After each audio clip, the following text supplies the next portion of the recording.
Okay, so I'm going to add some green chili. We have used red chili in the marination. We're going to use red chili when we put the tomatoes in as well.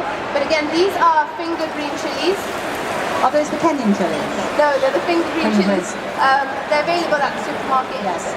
They're called bird's eye or finger chilies. Oh, the little tiny. Yes, I've got a ruder name. Some ginger garlic paste in here. So we've already put it into our marination. We're going to put a little extra in here. And can you see the onions they've actually browned quite significantly. Okay? And then straight away I'm going to add our plum peel tomatoes.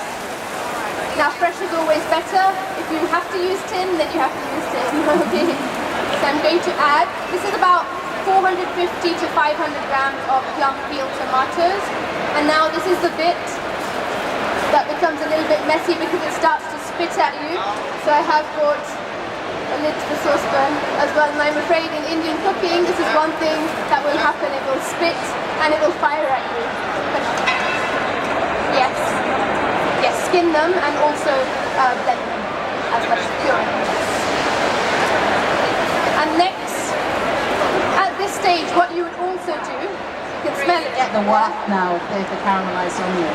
At this stage, what you would also do, or what you could also do to make the masala a bit smoother, would be to blend it, so you just have a nice smooth masala. But my onions were chopped quite finely, and my tomatoes are blended and pureed quite well, so I'm not going to hand blend it. It's still going to be quite a smooth sauce. Is that your preference? Have a little bit of chunk in it, a little bit of texture? A little bit of bite. A little texture. Bit of bite. But again, it's up to you. If you want to have a smooth masala and scoop it with your chapati bread, it's not wrong either.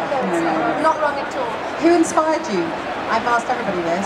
Yes, my father has inspired me a lot. I say that to everyone. I won an award that was announced by David Cameron about a year ago, and I hadn't started writing the book at that time. And at the award function, they asked me the same question: who inspired you? And I said it's my father, because I've grown up in and around the restaurant business, watching him, and always said to myself, I want to be as successful as my father. I want to be just like him. And my mum, I've learned lots of my cooking skills from her, whether it's just watching over her shoulders. Yes. Also things like, I do it today. I go into the kitchen and I say to the chef, hey, what did you put in that? Or, hey, what are you making? And he'll say, well, watch and learn. And I think just being in and around the restaurant business has developed my passion for Indian cooking. And I think I can see that my son's the same, but he always says that good food is good memories, because smells invoke a memory or a thought. They stay with you. And they do. And probably certain times you smell things, you say, it reminds me of when I was a little girl. Yes. So if you are going to be hand blending the sauce at this stage, you would make sure you need to hand blend the sauce before putting the spices in. Otherwise you're going to have a yellow blender stick, and when I do that at home, my mum tells me off. So I would always put my spices in after I've blended my sauce if you are blending your sauce. I'm going to move this here and put the spices in because it's quite big. This is quite a vigorous burner and it's quite hot. I'm just going to wait for it to stop splashing. So the spices that would go in next are turmeric. We have put turmeric into our marination, but we are now going to put in turmeric, red chili, and a little bit of salt. And then we're going to put it back on the heat. And at this stage, chefs would normally put a little bit of butter in as well. I'm not going to use any butter. Instead, when the masala goes a little bit dry, I'm going to add some water. Okay, so it stopped bubbling. Which is very natural like that. Sorry? Very so about natural. a teaspoon of turmeric. And again, turmeric, the reason we use turmeric in our cooking, it doesn't have a taste. There's no taste in it. In fact, if you add too much turmeric to your Indian dish, it's going to give you a bitter taste. We solely use it for that nice orange golden color for the curry. Okay? Red chili is next. And again, we've put some green chili in there. I'm not going to put too much red chili. I'm not going to make it too fiery so that everyone can actually eat it. And lastly, a little bit of salt. I'm going to put the masala back on the heat. I'm not going to put too much. We can always adjust this a little later. So just under 1 teaspoon of salt.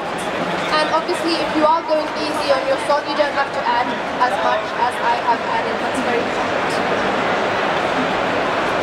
Okay, I'm going to put this back onto the heat, and this is another important stage when you're cooking a masala. It's really important here that you now cook your masala until it splits, and that means the actual oil that we have put in will start coming out the edges, and once your oil starts to seep off the edges of your masala, that tells you that your masala is ready for the next step, and that next step will be putting in our chicken tikka pieces and finishing off with fresh coriander and garam masala. Okay, but you can see I've added no oil, no butter, extra to this masala. I put it back onto the heat, and I'm just going to let it cook, and I'll keep checking it 4 or 5 times because you don't want it to stick to the bottom either. Any other questions whilst we're waiting for our masala? Any questions about the book? Tell us. Yes, I will show you our garam masala. It's on this side. Another really important thing about Indian cooking is garam masala. If you get the right blend of garam masala, you can bet your bottom dollar you're going to get a good tasting curry. It's really important if you are buying a ready-made garam masala to look at the ingredients on the back. A good garam masala will have 12 or more spices in it. When I was doing some research, we actually sell our own garam masala now. Our restaurant garam masala has 15 spices in it. It's my grandfather's recipe, and we still use the same blend. In fact, in the book, the ingredients of the garam masala actually revealed, but my father had a big argument with me and said I wasn't allowed to put the quantities, so he put the actual ingredients, but no quantities. There you go, we can blame him. He's a good businessman. He is. It's taken me 40 years. I was going to say, if they want it, they can buy it. Is that Yes, right? absolutely. When I was jarring up and I was doing some market research, I went to one of the supermarkets and I turned around to check the ingredients on the garam masala, and it had 6 ingredients in it, and one of them was celery, which is not even in a garam masala. It's an allergy as well. So if you can make it yourself, it's always better, but if you are buying it ready-made, always look at the spices, and also things like the cheapest spice will be first on a not so good garam masala. So turn the label around and have a look at the ingredients. We'll get a very good friend to make it. Yeah, or buy it from the Brilliant. Or buy it from you. There you go, even better. Okay, this is cooking quite vigorously now. I'm going to see if I can lift it just to show you, because the texture is now changing of the actual masala sauce. It's becoming a little thicker, and it's also becoming a deeper orange. And it's still spitting, so I'm going to just put that back on there. But this is one of the joys of cooking Indian food. Your masala will spit and fire at you. The last stage of cooking a curry, so what we're going to be doing is, well, one thing I will say, if you're not making chicken tikka masala and you're making a simple masala chicken, you can keep your chicken raw and cook your chicken in your actual sauce.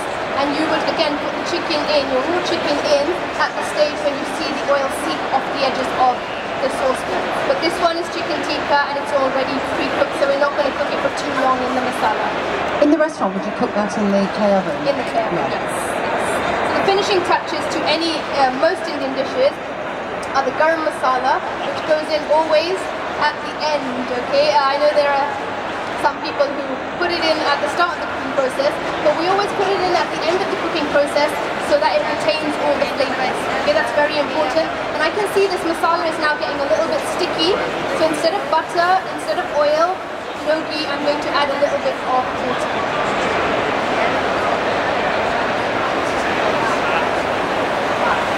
It's about 80 mils of water.